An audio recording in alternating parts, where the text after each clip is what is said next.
Om Namo Bhagavate Vasudevaya. Om Namo Bhagavate Vasudevaya. Hare Krishna, we're reading from Srimad Bhagavatam, Canto 2, Chapter 10, entitled Bhagavatam is the Answer to All Questions. Text 26. Today's October 15th, 2021. Narayanam Namaskritya Naram Chaiva Narottamam Devim Sarasvatim Vyasam Tato Jayamudhirayat. Before reciting the Srimad Bhagavatam, which is the very means of conquest, one should first offer respectful obeisances unto the personality of Godhead Narayan, to Narayan Rishi, the supremmost human being, unto Mother Sarasvati, the goddess of learning, and unto Srila Vyasadeva, the author. Nasta Praishu Bhadreshu Nityam Bhagavata Sevaya Bhagavat Yutamashloki Bhakti Bhavati Mistiki. Text 26, chapter 10, canto 2, Srimad Bhagavatam. Nirabidyata Shishna Vai Praja Ananda Amrita Artina Upasta Asit Kamanam Priyam Tat Ubaya Ashrayam Nirabidyata Shishno Vai Prajananda Mitartina Upasta Asit Kamanam Priyam Tad Ubayashrayam Nirabidyata Shishno Vai Prajananda Mitartina Upasta Asit Kamanam Priyam Tad Ubayashrayam Nirabidyata Shishno Vai Prajananda Mitartina Upasta Asit Kamanam Priyam Tad Ubayashrayam.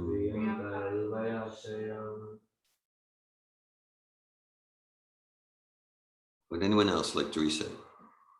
Nirabidyata Shishno Vai Nirabidyata Shishno Vai Prajananda Prajananda Mitartina Upasta Asit Kamanam Upasta Asit Kamanam Priyam Tad Priyam Tad Ubayashrayam. Ubayashrayam. Would anyone online like to recite the verse, text 26, chapter 10, canto 2?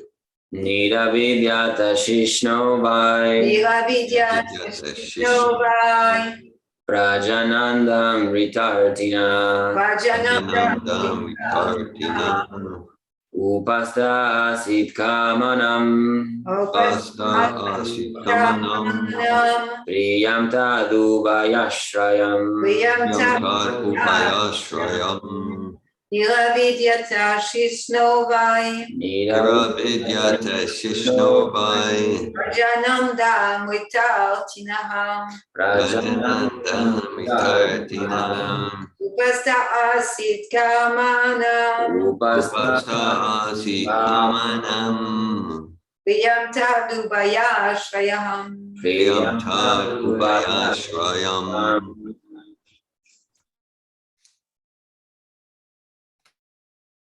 Nirabidyata Shishno Vai Nirabidyata Shishno Vai Prajanandam Ritartina Prajananda Mitartina Upasta Asit Kamanam Upasta Asit Kamanam Priyam Tat Ubayashrayam. Priyam Tad Ubayashrayam.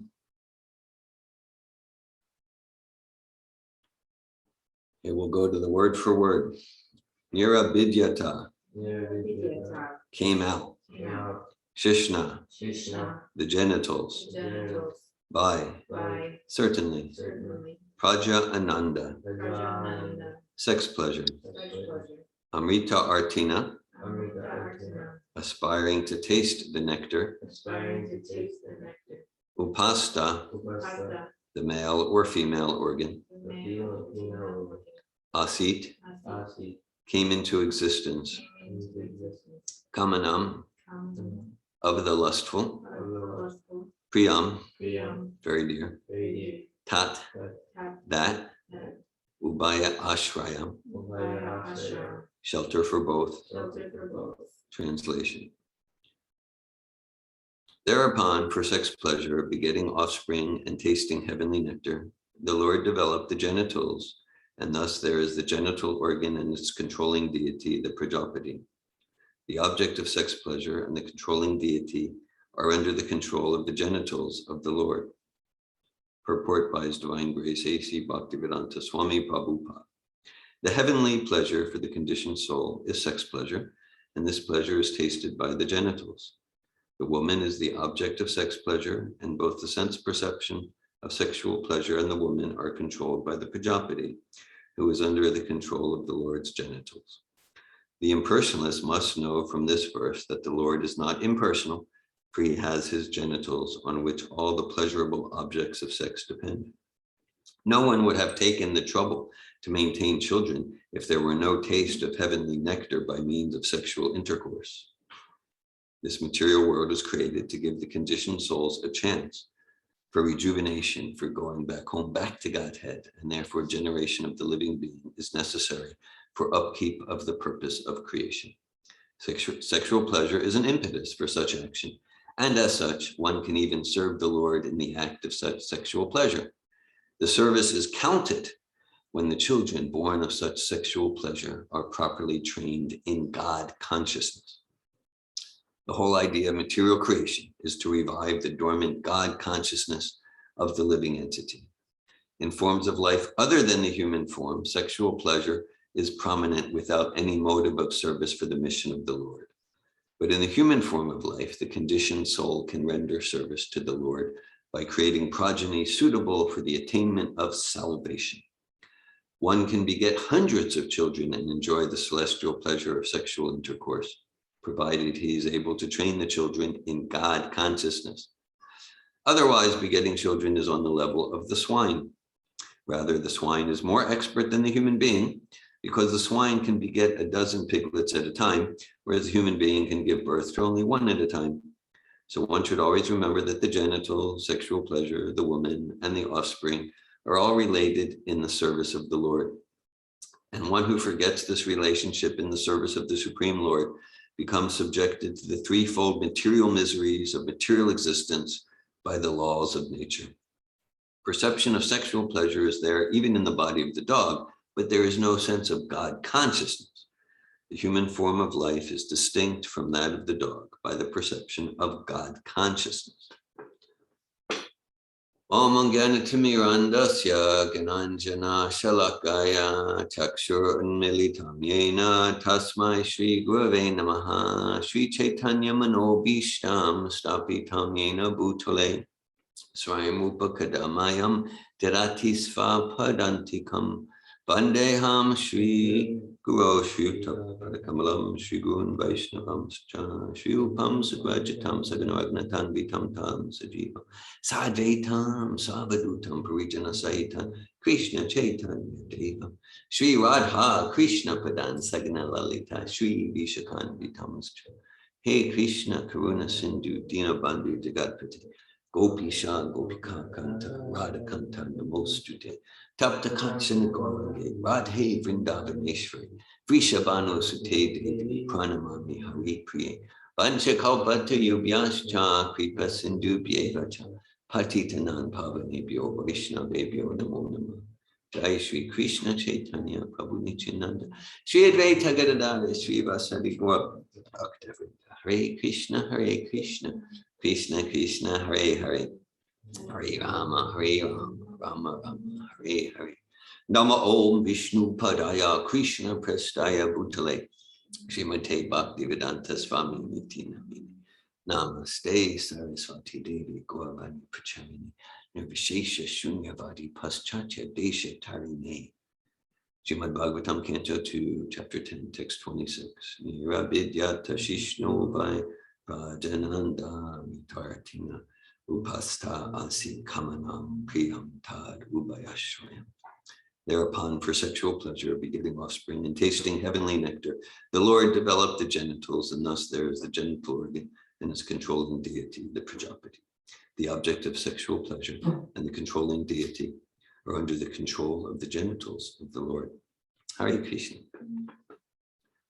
Just yesterday at lunch prasad, Parampara and Vishnu and I, we were taking prasad, and we were talking about sex. So I made the point that in different ways, in different forms, been involved in transformational seminars, coaching, counseling, counselor training, therapy. And so, so more than anything else, if we look at what, for human beings, what is the shame made of? It's around chasing this sort of pleasure. Chasing this, this pleasure, the sex pleasure. And so that's a lot where the shame comes from. Either someone else was chasing it or I was chasing it. So I was a day and a half ago, I was conducting coach training, and I quoted the Greek philosopher Epictetus. And Epictetus said that the essence of philosophy is to live one's life in such a way that one is dependent on their happiness as little as possible on any external pleasures. All right, so you might say the primary external pleasure is this sex pleasure, like that.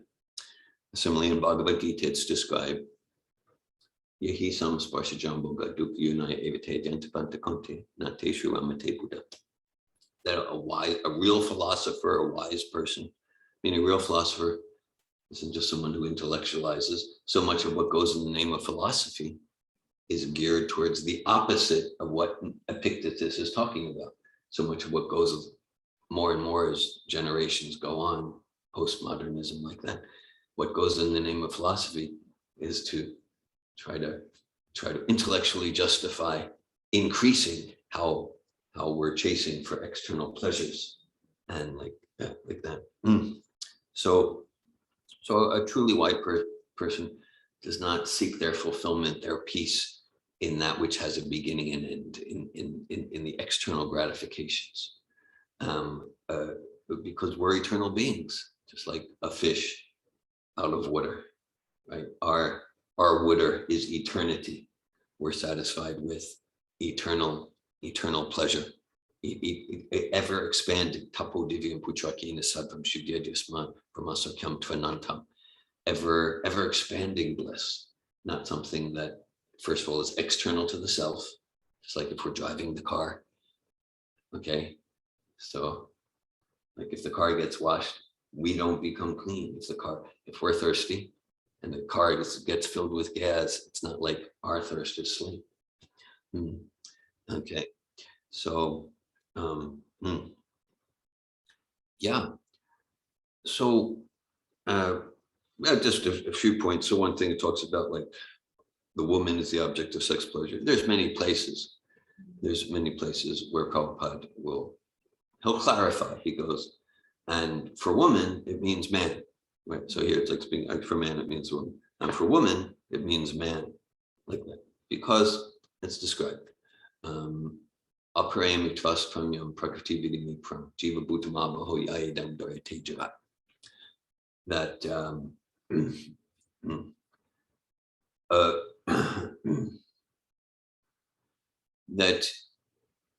so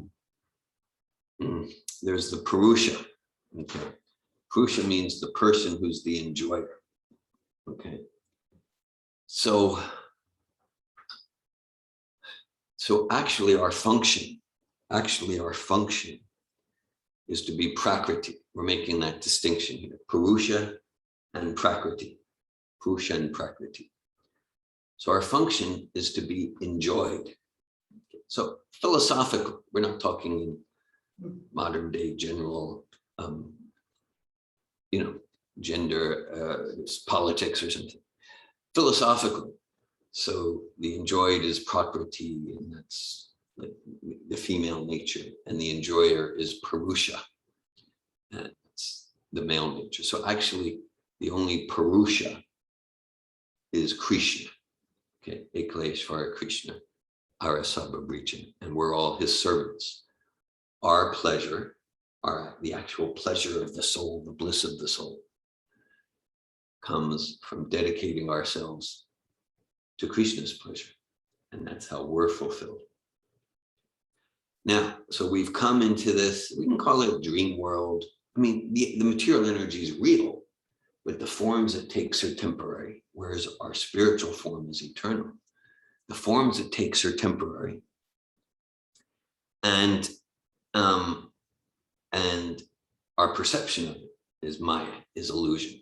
In a sense, there's many types of Maya, but two basic functions of Maya. Well, okay, one function is it's an energy that puts us into illusion. We forget who we are as prakriti, as spirit soul. And also Maya is the very stuff of existence, right? Like material energy is made of Maya, and it's an energy that puts the jiva soul into illusion.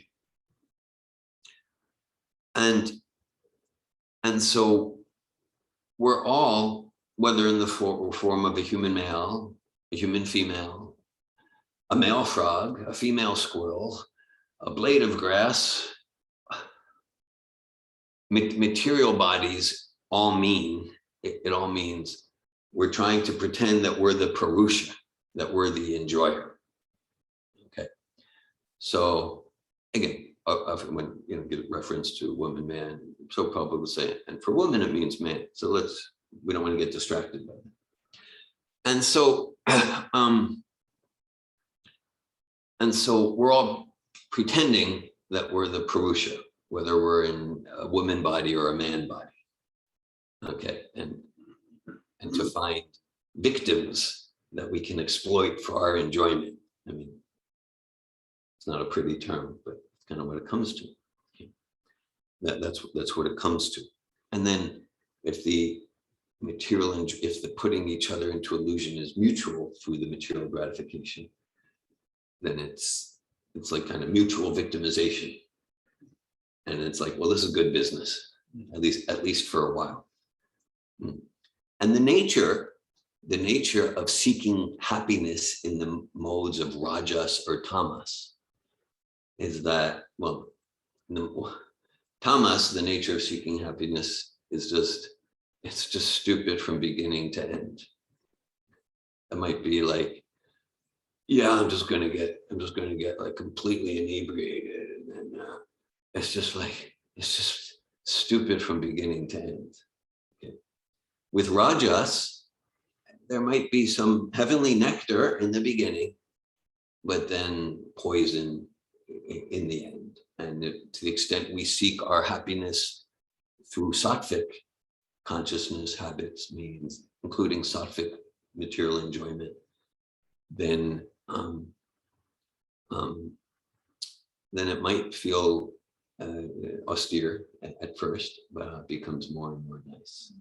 And well, you mentioned Shuddha Sattva, that pure transcendence, then that's taken to the extreme, where it's ever expanding bliss with no inebriation. So, okay.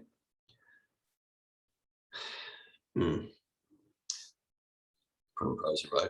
I started the class by saying how yesterday at the prasadam table, the three of us were there talking about sex, and then we expanded on that. And so even apart from philosophy, Bhagavatam, yeah, that just my experience in life personally, and I would call it my occupation, just like there's a whole lot of screaming agony as a result of chasing the pleasure described here. We can try to sugarcoat it, But that's the point. Like try to sugarcoat it, and then we won't get it. Try to sugarcoat it, then we won't get it. Like then we'll be the fourth class learner. First class learner hears, right? Like Prabhupada says in 5th chapter Bhagavad Gita purport, spiritual realization and sex pleasure go ill together. That's like a soundbite. That's like a soundbite. Okay, and simple, clear, concise, spiritual realization. So we go, no, for me, like that. Now, of course, and Prabhupada's described here, of course, the sex pleasure can be dovetailed in God's service. And I like how he says that the service is counted when the children born of such sexual pleasure are properly trained in God consciousness. So then, okay, whatever was the consciousness at the time of union, but we somehow or other, we fulfill that highest possibility of parenting, and we train children in God consciousness, not with force, because then they'll turn away, obviously, but with love, and we give them that experience. Kirtan, Prasadam, transcendental philosophy.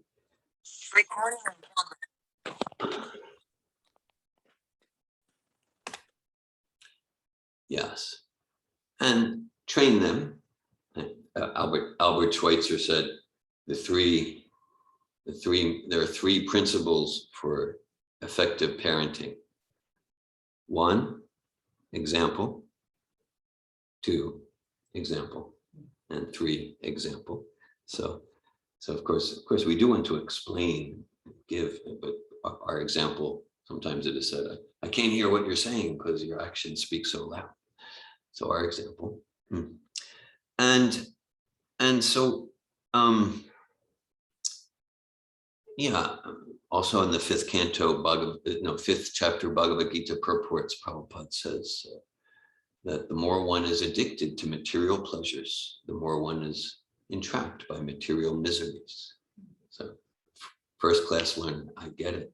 I am not going to make the aim of my life material pleasure, especially this pleasure talked about here. Got it. I am definitely not a first class learner. Okay, so second class learner hears, doesn't get it. Prabhupada gives the example. So here we're talking about, using life to chase sex pleasure. Prabhupada uses the example of like a thief. So first class learner, I hear, stealing it won't turn out well. Okay, got it, not going to steal. Second class learner hears, doesn't get it, but sees someone else. Oh, he stole. And he's in prison, really suffering. Got it, won't steal. Third class learner hears, doesn't get it, sees someone else get in trouble, but oh yeah, he got in prison. But I'm smarter than him. I'll make this work. I'll make this work. And then we end up suffering. We're embarrassed. We're shamed, like that. And I got it. I won't steal. And then fourth class learner hears, doesn't get it, sees someone else get into misery, difficulty, doesn't get it, makes the mistake, doesn't get it. Now I'm in prison. But when I get out, I have a better plan for thievery. Okay, so that's fourth class learner. So, all right. Now, of course, so Krishna is also emphasizing. He emphasized to Arjuna in the 3rd chapter of Bhagavad Gita, don't be a pretender.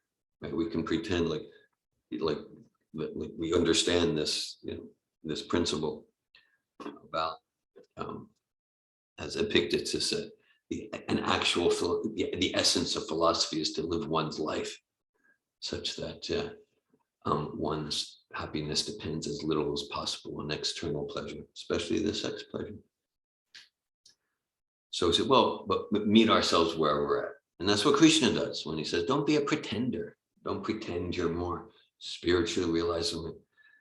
So here, I find it very grounded and interesting where Prabhupada goes in the purport. because he's making the point of showing the incompleteness of an impersonal approach.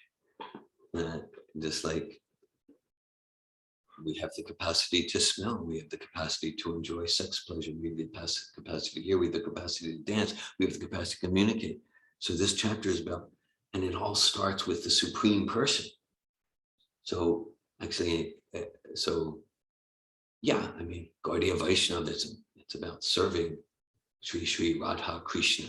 In the purport to the first verse of Bhagavatam 1:1:1, Prabhupada quotes Vishwanath Chakravarti Thakur about pure sex psychology. Okay, so getting to spiritual realm, Sri Sri Radha Krishna. Right? Now, okay, so Prabhupada, he's using this to show the incompleteness of impersonalism. No, there's sexual activity in the Supreme, and there's eating and dancing, and there's violence, there's spiritual violence, everything.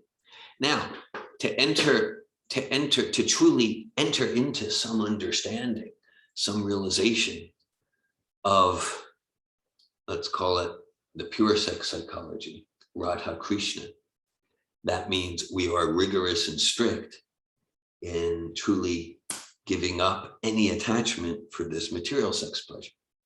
So that's the key, because to want to go into those pastimes of Krishna and the gopis, all of that, and to maintain attachment to the material sex pleasure, then that becomes an incompatibility, and then it very much cheapens. It very much cheapens the divine couple, and that Prabhupada uses that sahajya, and it's a very dangerous pitfall we want to be careful of in spiritual life, so that this divine pure sex psychology has nothing to do with material sex pleasure. And just like from the shadow, we can understand the substance exists, but from the shadow, we don't really get any understanding of what the substance is about. Okay, right.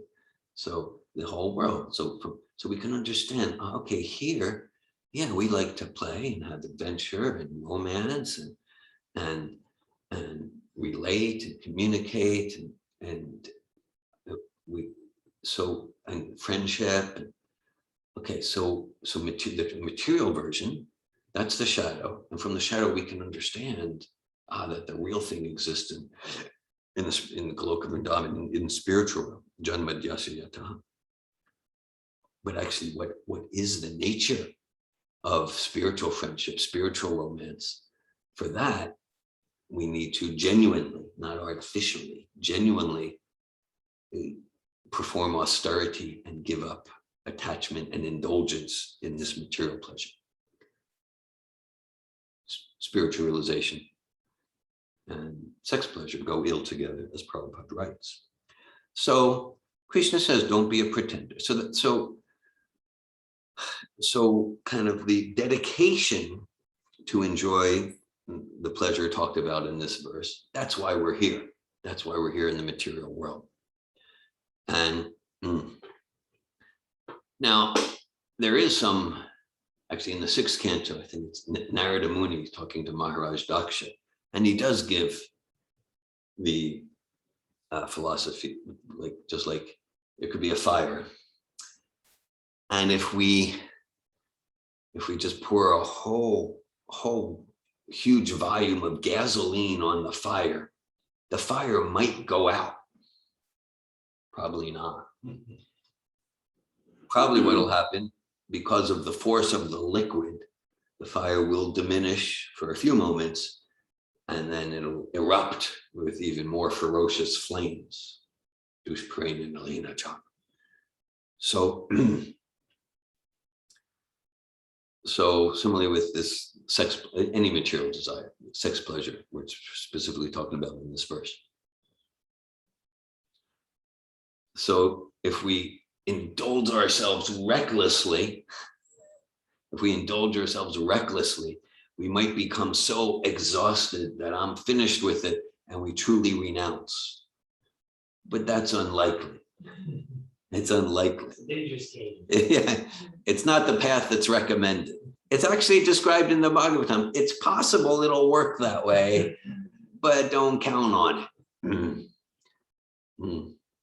Just like the idea, like let's say I say my goal in life is to get a PhD. So I can say my plan for getting a PhD is to live a reckless, decadent life and just and just enjoy and go to the bar and like that. And maybe once a year I'll pick up a book, we'll see. And when I get older, some university might offer me an honorary doctorate. So could happen. That's my plan. Not really a very intelligent plan. If you really want a PhD, no, the thing is like do a lot of austerity and be prepared to study a lot, study for those exams and you're going to be writing a 300-page thesis and you'll have a committee and take these courses. And no, it's not going to work if you go to the pub every night. It's just not going to go together. So that's the more grounded plan. So similarly, the idea of pour a whole bunch of fuel on the fire and the fire will be smothered, unlikely. So what's recommended is Dharma, Dharma, Artha, Kama, Moksha, right? So that, okay, let's not pretend that we're, have full realization about, how sex pleasure will get us into trouble and stuff like that. So Dharma, and Prabhupada talking about Dharma here, like, okay, so it's described in the Bhagavatam. That kind of that attraction between male and female, it's kind of, in the Bible, there's a verse, the shackles of the soul, like that sex attraction between male and female, either gross or subtle sex attraction. Could be like, I adore you and you make me feel special. That's like subtle forms. And Pumsa, so that's what makes the material world go round. Pumsa stream between Bhavamitam. Teramita vida granti mahu. Granti means the knot in the heart. And through that attraction, then the knot in the heart tightens. Okay. So chasing the sex pleasure, indulging in this pleasure, then this is both the cause and the symptom of the knot in the heart. And then, as a result, as a result, children, land, insurance payments, right? The house, and so it's all the result of that, right? Like that. Some of you may have heard me quote the great sage Zorba the Greek. Right? So in the I've never even seen the whole movie, but anyhow, so Zorba is this he's an adult, but he's this very childlike, free-spirited Greek peasant who loves to dance freely. And then there's kind of a somewhat stuffy academic type intellectual English fellow, and they're on a boat. I've seen this one scene on YouTube. And so the English fellow is trying to understand Zorba, and at one point he asks Zorba, he says, do you have a wife? And Zorba says, yes, I have a wife and children, land and house and animals, the whole catastrophe. Okay, so I'm just quoting Zorba. Okay, so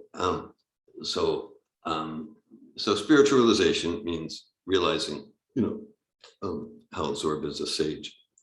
So the idea is you do it dharmically. We do it like in the right way, not recklessly. And then we realize, oh yeah, so I got my economic development, which the main impetus for economic development is the family. We got the economic development, yeah, okay. And then as life goes on, decades go on, we realize that well, this was a nice life and we had sex pleasure and children and like, and this isn't really deeply satisfying for who I am. And then that naturally leads, especially as the body gets older and, you know, the hormonal drives are less, to, okay, let me give myself to that bliss, to that happiness that will never be destroyed by time, not the immediate gratification. Whereas if we endeavor, successfully or not, to get the sexual, sensual pleasure in reckless ways that are not dharmic, not sattvic, not within the social structures of goodness, whether Vedic or Western, if we endeavor in that way to get the pleasure, then, well, again, I mean, the fuel could be,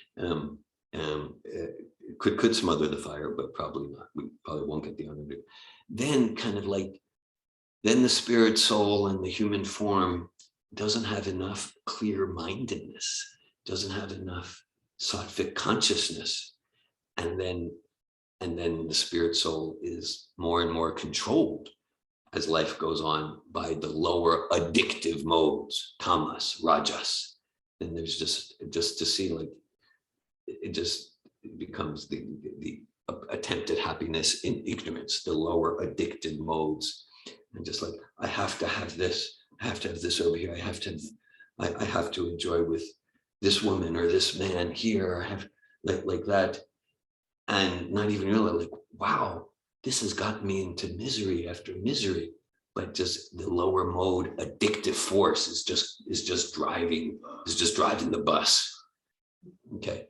Whereas if we do it dharmically, then we can see, oh, okay, yeah, that actually this is entangling. This is entangling in the cycle of birth, death, old age, disease, insurance payments, things like that. This is really entangling.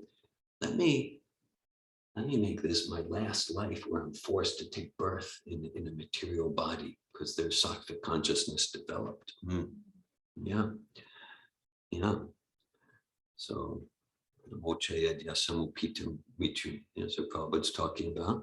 So if we have children, okay, then what the verse says, anyone who's dependent on us, that we get to fulfill our responsibility in the most joyful and sublime way by supporting them, by cultivating our own transcendental knowledge and sharing that knowledge cognitively and experientially to support them so that they won't be forced to take another material birth. That's responsible parenting, that's responsible teaching, that's responsible, what it means to be a responsible employer, to have anyone like to responsibly be a teacher.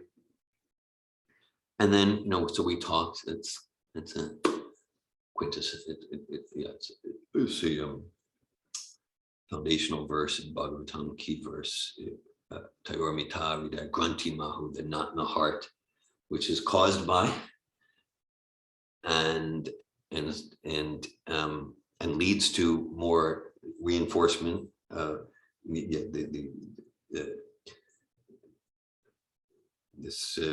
The union through the sex pleasure and the children, the land, like that. So it's advised, okay, so we're not ready to give that up. Of course, we're not ready to give that up. That's why we came to the material world, to try to enjoy and exploit each other in that way for our material pleasures. Okay, so then let's make a gradual program and get our pleasures dharmically, dharma, artha, and then economic development like that. And then as life goes on, renunciation becomes natural. It's not like a forced. It's not like if we try to renounce art. So we do want to stretch ourselves, but genuinely, if we try to stretch ourselves to austerity prematurely, then it can be like, just chant Hare Krishna and be happy like me. And we're really frustrated because we're not honest with ourselves about, what, our needs at a particular stage of life. So it's described in the Bhagavatam, Vidyate Vidya Grantis Chijante Sarasamshaya Kriyante Tasya Kriyante Tasya Kamini Drishte Ministry. So through this process of hearing and chanting, through this process of Krishna consciousness bhakti yoga, the knot in the heart, vidyate vidya, vidya grantish, the knot in the heart. The knot in the heart is pierced, all misgivings are slashed to pieces, and the whole chain, the whole karmic chain, which is driven by chasing this external pleasure, the whole karmic chain is terminated when one sees the self, when we realize who we are, spirit, soul, servants of Krishna. So this the foundational practices and principles of the process. Shrinvatam Sakata Krishna, Punya Shravan Kirtanam, Vidyanta Stonya Bhajani, Vidunoti Saritsatam. Subscribe there. Sri Krishna, the personality of Godhead, who is the super soul, Paramatma, in the heart of all living entities, and the benefactor of the truthful devotee, personally cleanses from the heart of the devotee, the sincere devotee, material desire. Essentially, desire for sex pleasure. Because if we look at envy, greed, anger, basically we have lust that's unsatisfied. Dhyayato vishampum sasagasta shubhajayate, sangat sanjayate kama kama krodo vijayate. It's described in the Bhagavad Gita. While contemplating objects of the senses, one develops attachment. From attachment comes lust. Right? Then lust is like, I don't want this. I need this. And then when there's lust, there is no room for empathy. Like, I don't care what you're thinking or feeling. I need to enjoy this gratification. And it could be a subtle gratification. Like, I need to have that respect. And she's getting that respect and I'm envious. And it starts from this unfulfilled lust. Yes, okay. So Krishna personally cleanses material desire from the heart of the honest devotee, the non-duplicitous devotee. Like, I simply want God consciousness. And I'm not just playing a game. That's really what I want. And that's really what I want. And so,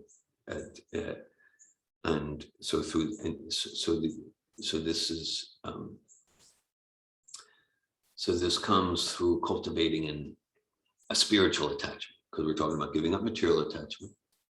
Right? The more we're addicted to material pleasures, the more we're entrapped in material miseries. It's described in the Bhagavatam that persons who are entangled in the complicated meshes of birth and death can be freed immediately by even unconsciously chanting the name of Krishna, which is feared by fear personified. So this is the most powerful force in creation, the names of God. So our nature, we just gave a coach training class on this 2 days ago. Our nature is to be dependent. Our nature is to be attached. Often we hear in personal growth circles, don't be attached, don't be attached. Here's the problem. Our nature is to be attached, okay, but it doesn't need to be a problem. Our choice is to be attached to matter, which essentially means the heavenly nectar through the sex pleasure like that. That gets to the essence. We can be attached to matter, we can be attached to spirit. We're attached to spirit, then we're free from the embarrassment of being addicted to matter. And the foundational parts of the process to transform the quality of our attachment. That's this hearing and chanting, just like we're doing here this morning, hearing and chanting Srimad Bhagavatam, Kirtan, chanting Hare Krishna, Krishna Krishna, Hare Hare, Hare Rama, Rama Rama, Hare Hare. Nirabidyata Shishnu Vai Prajananda Vitartina Upasta Asit Kamanam Priyam Tad Ubayashwayam. Thereupon, for sexual pleasure, begetting offspring and tasting heavenly nectar, the Lord developed the genitals, and thus there is the genital organ and its controlling deity, the Prajapati. The object of sex pleasure and the controlling deity are under the control of the genitals of the Lord. Hare Krishna, thanks for your presence and attention and association. I welcome any comments or questions.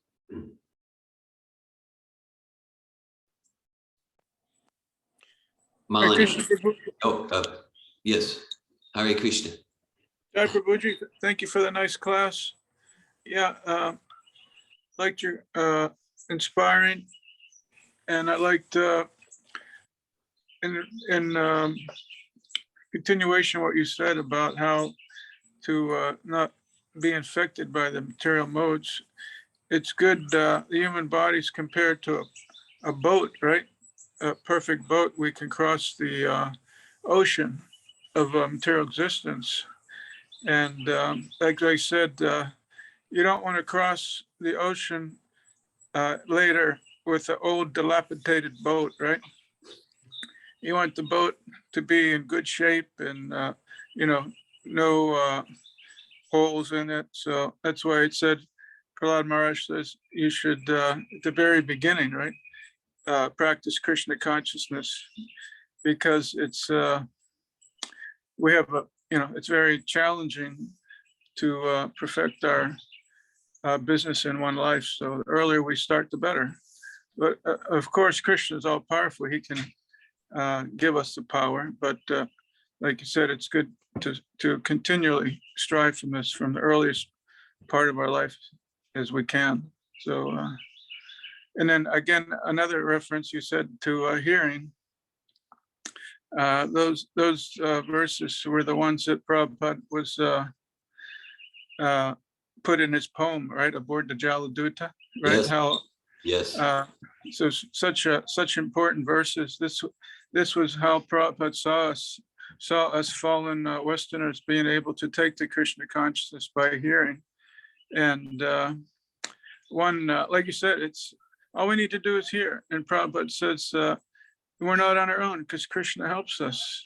And one on that Srinvata Swakata Krishna verse, one lecture Prabhupada gives, he says, oh, Krishna says, oh, you're hearing about me. He said, oh, thank you.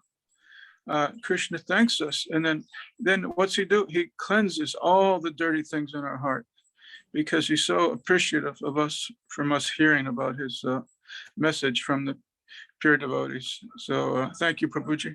Hare Krishna. Thank you, Tej Prakash Prabhu.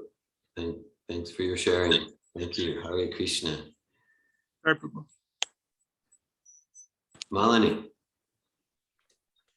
Hare Krishna, thank you for class. I really appreciated, hearing the development of that Prakriti and Purusha and where you went with it. And yesterday, and I have been reading the third canto, and in reading at the dawn of creation, at the beginning of Satya Yuga, it seems that everything was very pleasurable for the senses. And that like I was reading about Swayambhuva Manu, who is a king. He has a beautiful wife, he has daughters and subjects, and a really beautiful life. And it's described how he fully enjoyed senses all his life. Yeah. However, so it's not that, and Swayambhuva Manu was hearing the Bhagavatam and chanting the name of Krishna, and he was completely focused on Krishna consciousness. So it seems that it's not that Krishna consciousness take away from the senses being satisfied. It seems that with Krishna consciousness, the senses are satisfied to a higher degree. Yeah. And they are satisfied in the same way, like he was satisfied with his wife. He was satisfied, he loved his daughter so much, Devauti, that he wanted to fulfill our desire to marry Kardama Muni. And the same thing, like with Kardama Muni, when he was meditating, it's described the water was perfect water that maybe right now, even if we are the most rich person, like even if I endeavor to have millions of dollars, I won't be able to have the taste of that water, or the taste of the fruits that were surrounding him, or the fragrance that were coming from the flower, or the breeze and a perfect weather. So even without even working or like that, Kadamon he was just meditating, he was doing nothing, and all everything for the sense fulfillment of the senses and fulfillment of the need of the body was naturally there. And so it's just sometimes the Christians say by giving ourselves to God, we bring back the kingdom of heaven on earth. Yeah. And it seems that it's really what it is. By going to God, we bring back the kingdom of heaven on earth. And then it's not that we deprive of sense gratification. It's just our sense gratification in regulation and in offering to Krishna. It's all there. Yeah. Thanks for that, Malini. Yeah. And we can see even like in this world, in our lives, that, okay, like if we live a sattvic life, it's not that then there's no sense, no, then it's a higher level of sense gratification. And we're enjoying it with a consciousness that's closer to God. And we can see that even in this life, that like that. And then that takes, that takes more expanded forms and personalities, like the demigods, right? They're living a close to God life. So it's not like, oh, then they're always, the senses are miserable. No, they're enjoying at a higher level, at the same time training themselves that more and more, that this is not to indulge in a way where we forget who we are as servants of God.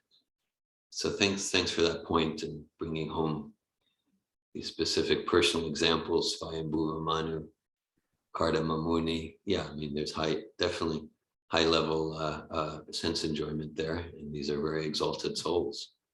Yeah, and I'm thinking like just sitting in Bhagavatam class, listening to your class, there's so much fulfillment and satisfaction.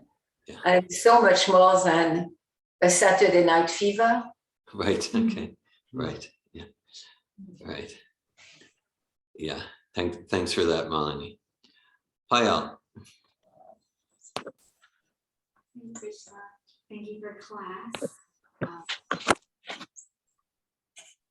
I'm appreciating how you started class recognizing that, the majority of shame comes from the desire for sex gratification. Yeah. And I was reflecting as you were giving class, and I was wondering, I was like, okay, well, why is there shame? Like, why does there need to be shame?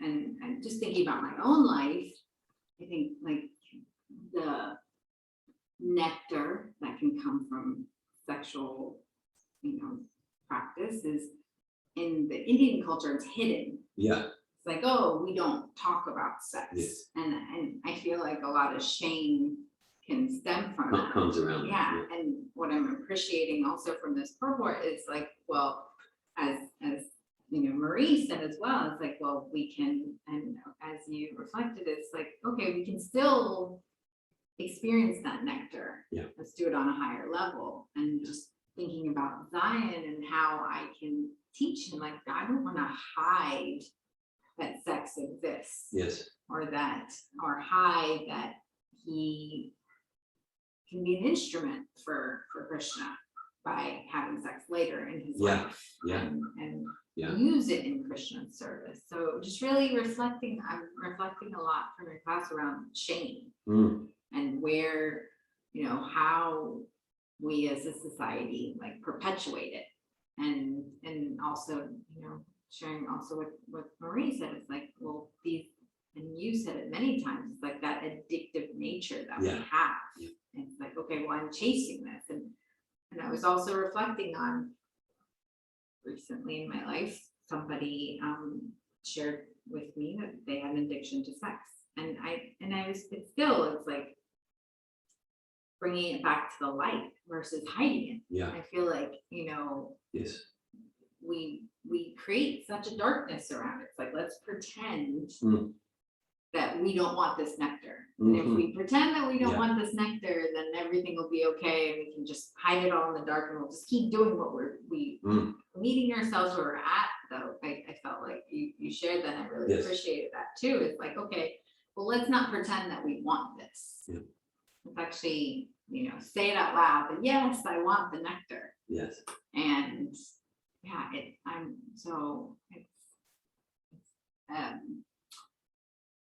appreciating it and also reflecting on like, how can I as a mother bring this back to Yeah. mind? And of course for myself as well. And one question I had is like looking at this is there's in the report they said Prabhupada said was that creating progeny suitable for the attainment of salvation. Yeah. Is salvation going back to God? Salvation is going back to Godhead. Okay. Means, yeah, complete realization we're not the body, and pure devotional service to Krishna. That's the synonym. Okay. I was wondering because I hear it so much in the Christian. Of course, yeah. So I will put on as well. So and he has an attraction to that word. Yeah. So looking at it, I was wondering if it was the same. Same thing. Thanks for your sharing, Pyle. Thanks for your comments. And yeah, it's like that. Right, because we can think like, oh, yeah, in the media, there's so much degrading sex and violence, and we don't want to expose our children to that. We want to expose them to literatures without sex and violence, like the Bible or Srimad Bhagavatam. No, actually, if we look at Bible, Mahabharata, Srimad Bhagavatam, it's just full of sex and violence. I mean, the Bible completely. But so Bhagavatam, it's all there. There's nothing in, and this verse is just scratching the surface. Like it's all there in Bhagavatam. And in a sense, it's because we have a natural propensity for sex and violence, like that. So here we discuss sex and violence in the Bhagavatam in a way that's purifying. Right? So it's not the same as whatever the movies are or the TV. So that's sex and violence in a way that just like puts more fuel on the fire. Here, sex and violence in a way that's actually purifying the soul and moving us towards salvation. So it's not hidden, and neither is it indulged in a perverted way. It's giving it as it is, nothing hidden, in a way that's purifying. Just to comment on, so Prabhupada, I mean, in his pastime, he was educated in British India, like turn of the century, 1900, went to Scottish Churches College in Calcutta. And so we'll hear a lot of Christian language. Prabhupada got preached to by a lot of Christian preachers, including his professors. And so we'll hear a lot of like that sort of like Christian British type of English from 100 years ago. When Prabhupada says salvation, he's meaning pure devotional service. The Godhead is even some of that language. Godhead is Christian Old English term. It is, yeah. In 1944, Prabhupada founded the Back to Godhead magazine, and in his first issue, he says he got the title. There was like the chief minister, religious minister from England. It was the middle of World War II. I forget his name, but Prabhupada gives his name. And the chief priest of England, I guess the Anglican Church, he wrote an article that Prabhupada read saying, what we need is back to Godhead. What we need is back, it's not about political solutions. We need a program for going back to Godhead. I'm paraphrasing, but the term back to Godhead Prabhupada got from this minister. Anandini. Hare Krishna. Hare Thank Krishna. you for your class and everyone for sharing. You were speaking about family life and quoting Zorba, like the whole catastrophe. And then also there's this, the heavenly bliss that comes from family life. Yeah. And I can relate to both. I can relate to both. Like there's so much bliss in being a mother and having children and husband, and at the same time there's the other side of the coin. There's so much suffering and pain that comes with it also, and I don't want to miss it. Like I don't know how I would progress personally and spiritually without this experience. And so I see people who decide not to have family because of hearing about the catastrophe and the pain and the suffering of it, and try to focus on God and the relationship with God. And I'm wondering, where do they learn the lessons that I'm learning in family life? Is it like necessary that I put myself through this? Or, I mean, it is for me, you know, like I'm just thinking about that right now. And also what you shared about first-class learners and fourth-class learners. I was wondering, if I were a first-class learner, would it be sufficient to just read Srimad Bhagavatam and get all these realizations, like truly, like realized in all the cells? Would that be sufficient? Thanks for your sharing, Anandini. Thank you. Yeah, so everyone has their individual path, and you're appreciating that. Yeah, you're in the middle of Grihastha life. And you have married with 2 daughters, and there's bliss and misery. There's heaven and hell in the experience, and you're getting a lot of realization.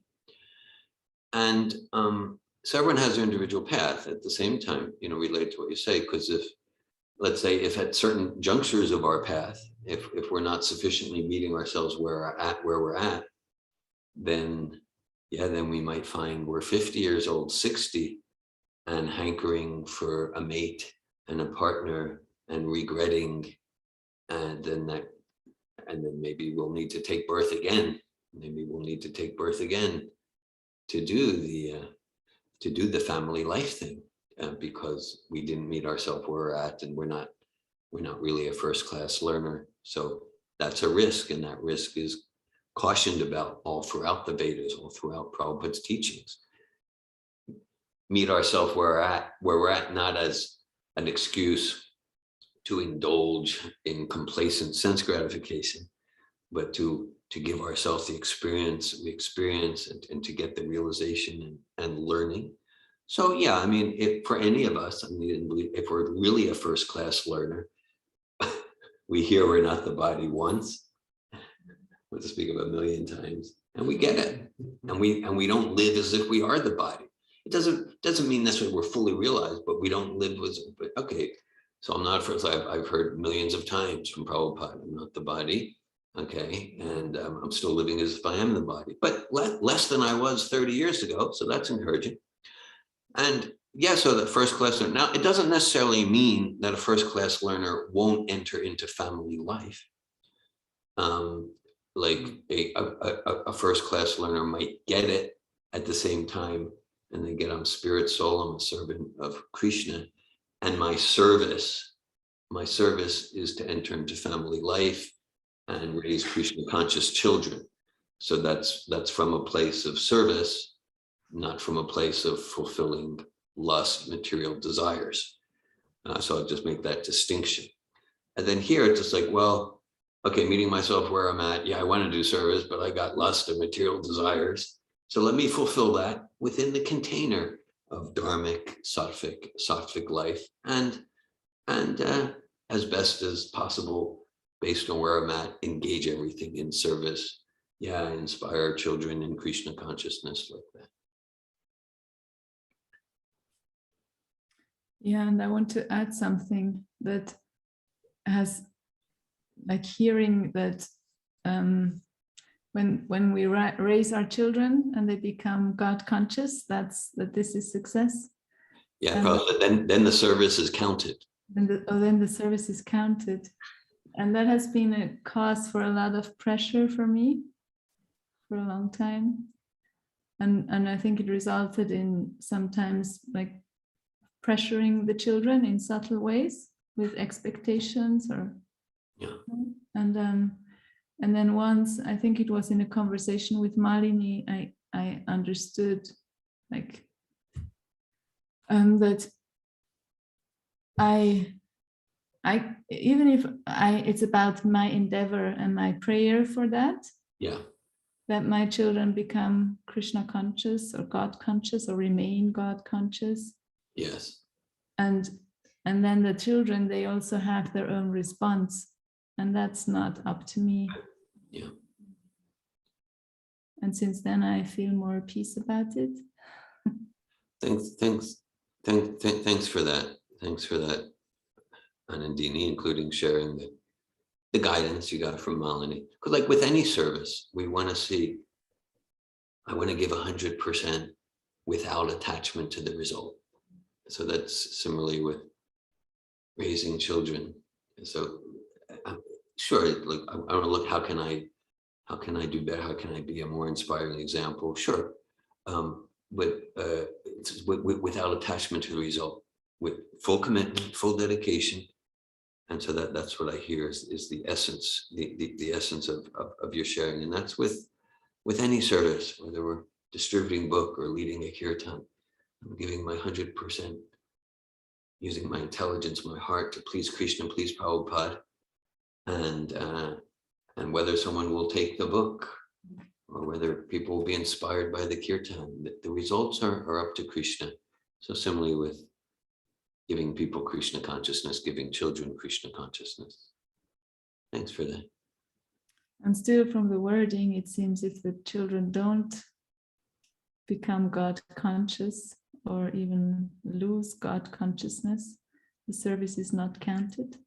So I need to make up in some other place. No, I that's not my understanding. Okay, I'm curious to hear your understanding. Well, because probably the service is counted when the children born of such sexual pleasure are properly trained in God consciousness. The whole idea of material creation is revive the dormant God conscious. So I want to look. So what we want to look, whether it's our students, children, or anyone dependent, like, okay, how well did I provide proper training?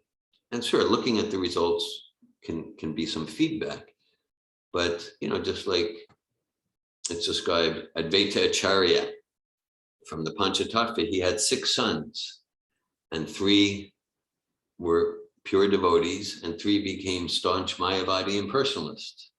So we know there's no flaw, no fault in Advaita Acharya's. He provided proper training, and the spirit soul and the child body, teenage body, young adult body, they have their choice.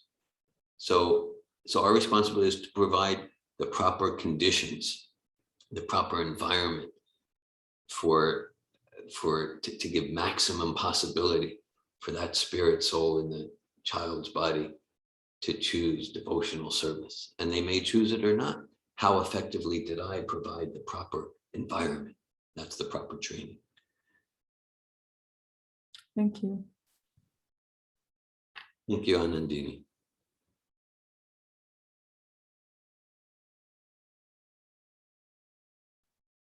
Thank you. Any other comments or questions? Parampara, Prabhu. Hi, Krishna. Had a few things, but I think what's just what Anandini was sharing, because we were actually, I think yesterday also was we were having a conversation along with the sex talk. Yeah. About force, or at least like forcing children. Yeah. And like that kind of balance, like pressure. Anandini was speaking about that, kind of pressuring yourself or subtly pressuring the children. Yeah, I think in my experience, my thing is like, well, the kids process will always be like, you should have done more, you should have done less. Yeah. Like it's gonna be one or the other. That's just kind of my, what I think will happen. That's my experience. Is like, in my experience, like my father, not with spiritual life, but just in general, my father's father was really hard on him. Right. So I imagine my father wish he would have been not as hard on him. And then my dad was pretty light on me. Yes. Like, and I think probably as a response, And, you know, because he didn't want to be like his father. Yeah. And so I wish my dad would have done more, Sure. been more forceful, more, you know. More discipline. And so with my son, my wife tells me, hey, you're too hard on him. And I'm Yeah. like, well, yeah, because I don't want to be like my dad. You know, so I'm like, I don't want to, so my thing is, I don't want him to say, well, you should have done more. You know, I want to err on that side because I don't want to be, so it's like, well, maybe as the generations go on, if there's consciousness, then we can, you know, find a balance and just, you know, provide. But then I could think I'm being hard on them and doing as much as I can. And then he could say, well, I wish you would have done more still, you know. It's Yeah, it's pretty universal that when children grow up, they got stuff with mom and dad. Right. And maybe it's their stuff, and in most every circumstance, and it's probably true, mom and dad were not perfect, Yeah. right? Right. And so, yeah. So that's kind of been my, because Anandi shared she's feeling pressure and then she feels relief. That's good. She feels relief. And that's just my experience with that of like how I find peace within that is just like that, you know, the kids are going to be like messed up in some way and they're going to blame me about it, you know. And I have my responsibility. So I want to be conscious and I want to give fully and have that knowledge that, yeah, when they take the Sappatov Yeah, advanced course, Yeah. whenever they're 20, whatever, yes, they're gonna have mother, father stuff. mother, father stuff. And it's gonna, and there's gonna be stuff about me that I didn't do right. And so just like, that's Yeah. gonna happen no matter how much I try and do my best. And so like, what do I want? So my thinking is like, well, what do I want them to not, what side do I want to err on? You know, Yeah, what right. side of caution, what side do I want to err on? And for me, it's like, you know, I want to be able to say like, well, I don't want them to just say like, you didn't do enough. Mm, And I know that they still could have that complaint. That's possible too, but at least that's kind of my intention. And then, and for someone else that may be completely different. They want to feel like their child would say, you weren't too hard on me or whatever. So it's like everybody's personal experience, personal taste. And then the other thing I'll just mention, just also when Molly was sharing, what you were saying, like if we follow Dharmic principles, the senses will be satisfied. If Yeah. you follow Krishna consciousness, I mean, and okay, and so yeah. So anyway, that conversation, what comes up for me is like Prabhupada gives the example of water and milk, and that like the milk is like, you know, spiritual sense satisfaction, and then like the water is material sense gratification. And so when you mix the two, you really don't get either. Like Yes. You can't enjoy the water because there's milk in it, and you can't enjoy the milk because it's watered down. And so I see this in my life show up, that it's like the higher taste principle. You gotta replace the lower taste with a higher taste, and actually the higher taste needs to really be there. Because, and so just practically in my life, how I was seeing it, my family life is, okay, we're chanting 16 rounds, and you know, we're doing we're doing that, and I read a little bit here and there. And then as far as our family engagement, like just right now, there's not very much kirtan, maybe at all, especially lately, no kirtan, no like deity worship, or like that would be like the full milk experience. yes, Like full milk experience, family life would be like, yeah, it's around the deities and service and washing and offering and arti and kirtan, and then because then that's like really getting the higher taste, and the senses will be satisfied that way. And the way that we're doing it is kind of like, well, it's pretty austere, like we're not watching TV and videos, and like we're not doing the material stuff. So it's like, Yeah. and there's not so much water there, especially for the kids. But it is there. but then there's not really the milk there either. So it's just kind of this watered down experience. Like there's not this solid fulfillment. Yeah, so then it's like, okay, well, we're in a place now, there's a big TV there.